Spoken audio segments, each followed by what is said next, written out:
Today's video is going to cover external DNS for a multi-site Kubernetes environment. And so as you can see from the diagram, we have two Kubernetes clusters. One Kubernetes cluster is running, in this instance, version v19 or version 19, and the other Kubernetes cluster is running version 20. So this is really good if you have a dev stage or a dev prod environment, or if you build one cluster and then you build another cluster and there are different versions. Maybe there's a test cluster, like a production cluster, and you want to test applications in the new version. This scenario works kind of well. So this application, mysite.f5 demo and also myapp.f5 demo, actually live in both the data centers. They're deployed in the same. So actually the environments kind of look the same, but really here we're testing somewhat geographically for different reasons. We want to use external DNS, as external DNS really allows the user to control DNS records dynamically. So what that means is that both east and west are delegated within my DNS environment. So the NS records are pointing to both of the big IPs, specifically for DNS, and then I have listeners on those big IPs to listen for TCP and UDP traffic that's coming back from DNS. So I will query for both east and west for those NS records, and then one of the big IPs will give me, either in this case it's a round-robin fashion, one of the answers for my site or the answers for my app for either Kubernetes v19 or Kubernetes v20. So this is, quite a more of an advanced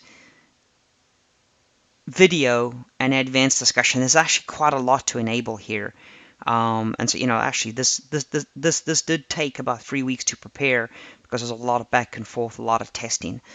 So I've tried to streamline this as much as possible. So let's talk a little bit about this environment. We have two big IPs. Each big IP in this instance is running both LTM as well as DNS or former GTM. So on the same device, but they can be decoupled. It's not a problem. We have CIS that is using CIS 2.6 that is running within the cluster. And then of course we have two application deployments, one for my site and one for my app.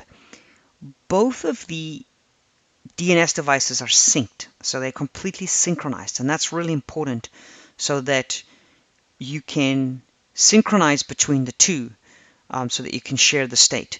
And so I'm using iQuery to sync between the two devices. So that in itself is really outside of the scope of this video, but we'll go into that a little bit.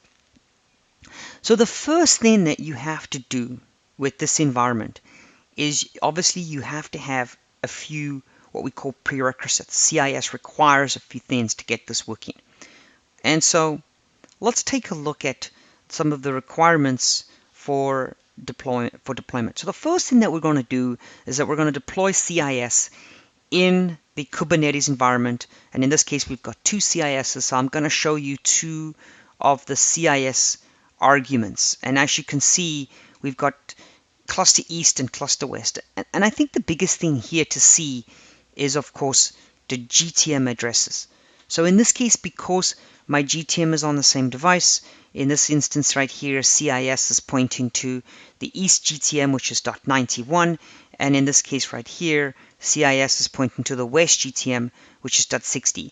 And so, keeping these things on the same device, it makes it a little easier. But again, if the GTM was a different device, you would put maybe an external IP there or a different IP within that environment. The API is decoupled. So the LTM API uses AS3, the GTM uses iControlRest. So they are somewhat decoupled API. This is what the solution is now.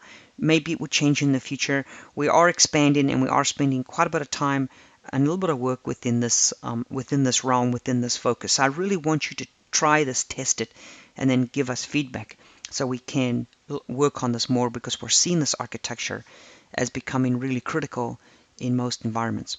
So now once CIS is deployed, what you can do is then go and deploy your applications. So in this case, I have 2 pods running, one for both my site and one for my app. So deploy these two pods, and make sure that you deploy the services. So I know I'm kind of covering a lot, but these are kind of prerequisites, and I've covered a lot of deployments of pods within Kubernetes in my previous videos. The next really critical item is to make sure that you can, create the virtual servers on the LTM on the LTM side, and to do this we're using CRDs. And so the CRD will create the virtual servers locally for each data center for both east and west. And then what would happen is that these would sync up, and GTM would be able to see these virtual servers under the servers. And so this is the next step that's really critical. That's a requirement here. So on GTM, you have to have the data centers east and west created for each cluster. So in east, we're going to have a data center v19 and v20, and in west we're going to have both as well. So let's take a look. So if we look at the east BIG-IP, you can go down to the data center, and you can see on the east BIG-IP there are 2 data centers, one for east and west. And then this happens to be the location there in the same data center, different racks, different clusters. And the same thing on west. If we go to west and go down to the data centers, we can see here that we have east and west clusters. And of course, east is Kubernetes v19, west is Kubernetes v20. So that's really important that the 2 devices see both of the data centers. The next step would be to add the servers for east and west. And this is critical because you have to reference these servers when it comes to creating external DNS. So let's take a look. So the first thing that we're going to do is we're going to go to east, and of course we're going to add the devices for east, and then we're going to configure this device. We're also going to, in east, add the device for west as well. You can see here that I added this, the name. It's just an arbitrary name. It's BIG-IP. I'm going to probe BIG-IP locally, which is actually kind of cool. You don't necessarily have to do this because we are setting monitors, but in my instances I do. It's just kind of best practice. In my instance it is. Maybe in your instance a little different. My external IP that I'm creating here is the external address of the BIG-IP. And this is the reason why I'm using external, is because these 2 clusters are isolated. So I cannot use internals. It won't be able to reach west, for example. So I'm using external because it's routable, and it can reach west, and east can reach west. And I've synchronized the GTMs by doing GTM add. So that's the other thing that you have to do as a prerequisite to this. But that's GTM or GTM configuration. And of course, the last and the most important thing here is that when you create the servers, you are using virtual server discovery is enabled, right? And so this is the 3 pieces that you have to create for both east and west on both devices. And as you can see, I've done the same thing here for west. You can see I've created the west server, I've added the west device, and then I've added the service discovery. So let's go and take a look at what this looks like. You can see we'll go down to the servers, and in my server list I have both east and west servers defined.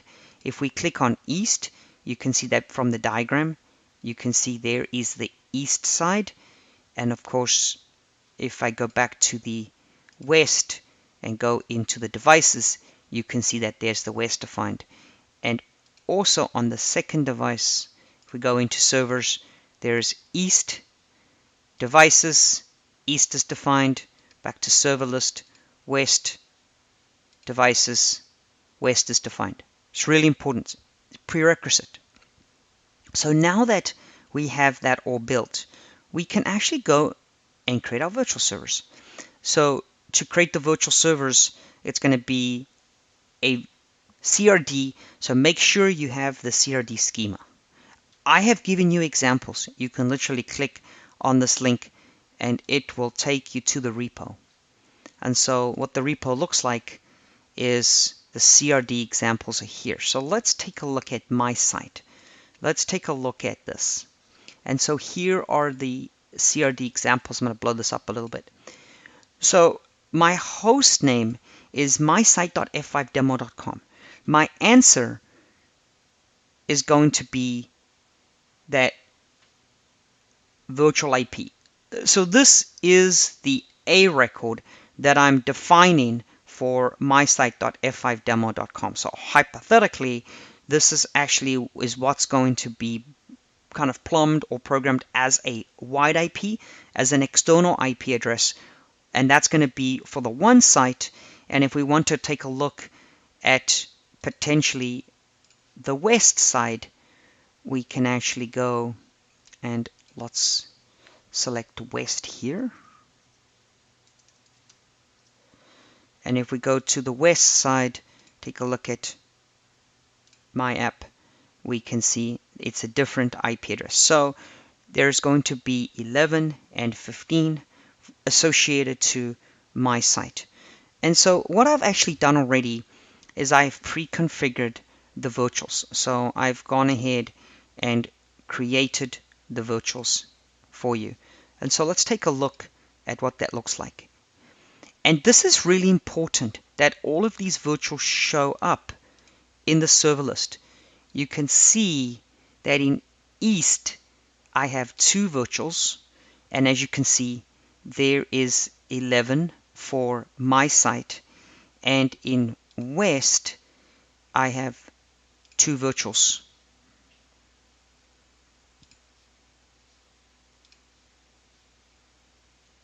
And then let's go look at West. I have 2 virtuals, which is 15. So 15 and 11. So as you can see right here, 11 and 15. These are the virtuals that were created from this CRD. You can see right there, and you can see right there. And then of course there are another virtual which is created for my app.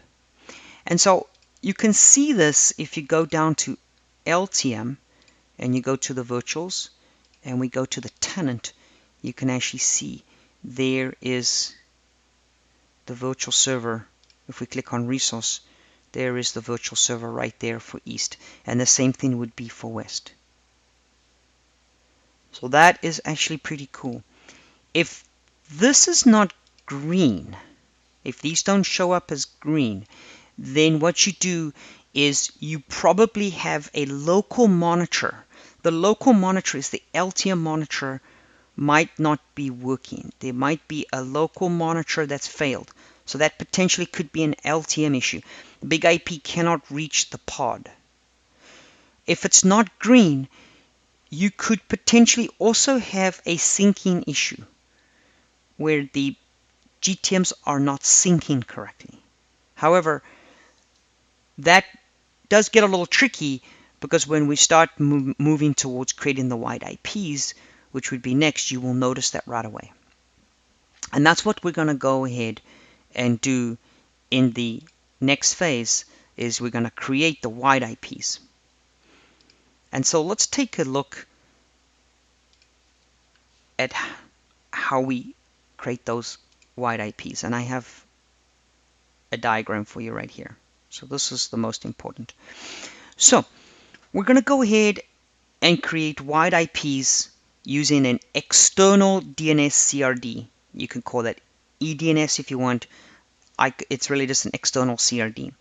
And so you can actually see the external DNS CRD created here. One thing in my instance here is that we saw the regular CRD that was created, and then here is the external CRD. So a couple of things that you might want to align: the host name, domain name, kind of align them up. I created a unique pool name, and the reason why I created the unique pool name, because that's going to be the pool that it's going to get created. So I want East pool, and an East Pool Monitor, and by doing that it will create a pool, and within the pool I should see the 2 virtual servers, specifically for East and also for West. So I created these names called East Pool Name. The last thing that's most important is the Gtm Monitor. The Gtm Monitor is it so that we can monitor all the way to the application, right? And so this is really important because if the app goes down, we want to remove this A record. And so what will happen is within the CRD, a Gtm Monitor will get created. So I've given you some examples here, so we can take a look at these. And what we'll do is we'll go to my site, and you can see here, this is for my site right here for East, and this would also be my site right here that I'm going to create.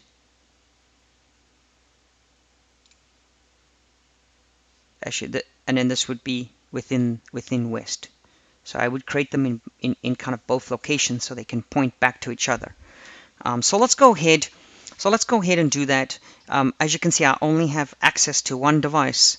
So what I'm going to do is I'm actually going to create them in a separate panel. What's really interesting here is that I'm kind of screen captured into one system, and I'm going to jump over to another system here in a minute. So let's go and pull East here. And as you can see, I'm on East. And I am located on East CRD. So what we'll do is we'll go into my site and we will create the eDNS for my site, and I'm going to jump over to my other environment where I'm going to create the eDNS instance here for my site. So here we go. So kubectl create -f eDNS for my site, and this is West. And so I've created that for that instance right there. And so this is what's really cool about that, is that now I can go and I can see for here, for GTM, you can see that the location here for West has the 2 pools, which is actually really cool, East and West for my site. So if I actually click on here, you can actually see the members of the pool. There is the one, and the other member of the pool will actually be here as well. And there is West. So I can actually go and open my browser, and I can actually connect to this. And there you go. There is 60. And I can try again. And there is 60 again. Let me bring up this system right here. And let's see if I connect to this system. What do I see if I go to my site right here?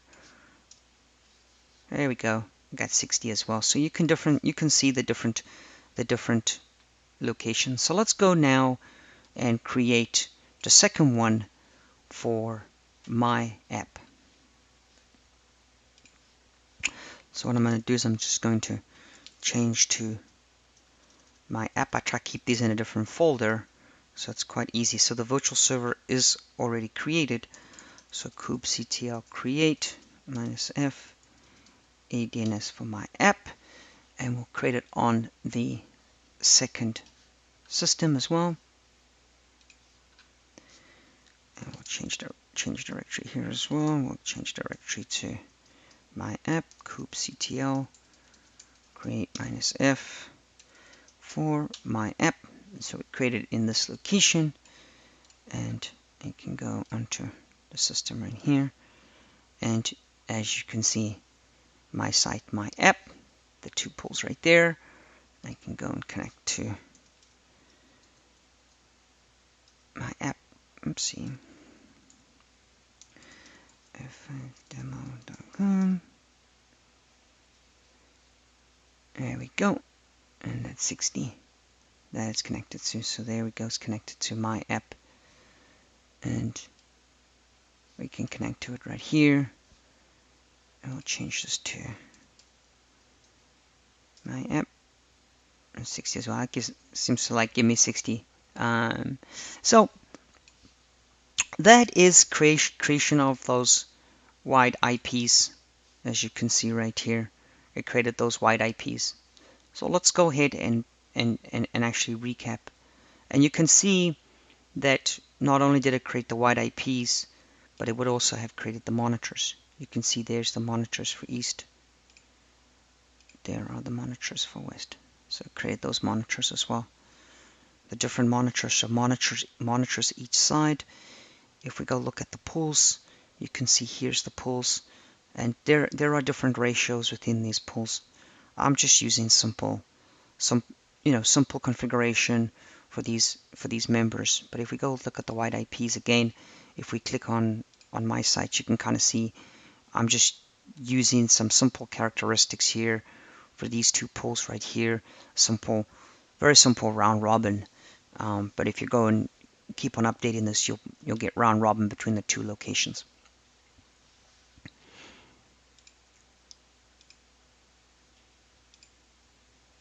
So as you can see, we created the CRD first, and then we created the external DNS CRD that created the wide IP, that created the pool, that created the health monitor for both sites. And as you can see, what was in here was what we saw. So I want to talk a little bit about how we did the DNS piece.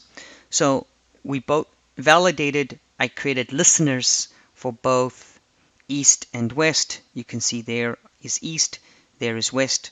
I created listeners for both TCP, UDP. Within my DNS, I delegated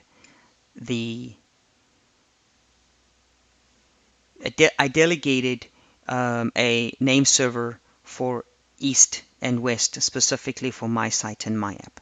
So within my Windows environment, my Windows server environment for my site, the name server delegation is east.f5demo.com and west.f5demo.com, and the same thing for my app. It's pointing back to the two GTMs.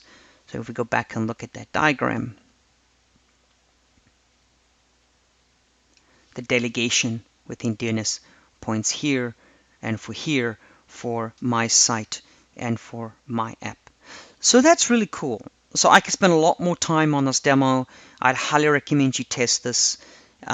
This is a really cool environment. So if I take one of those away, I'll only be able to get one answer. If one of the environments fails, I'll only be able to also get one of the answers. So this is nice in a way that I could literally say, okay, v20 is maybe a stage environment, and don't give out the address, the answer. Don't send traffic to mysite.f5demo.com in v20. I could simply just remove the answer. I could just remove the eDNS or the external DNS CRD, and no traffic would come into the v20 cluster for a period of time. All the traffic would go to the v19 cluster. And this is pretty simple to do.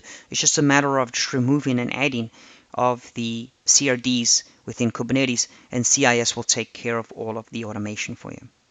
Thank you so much. I really appreciate you watching this video. If you have any feedback, please let me know.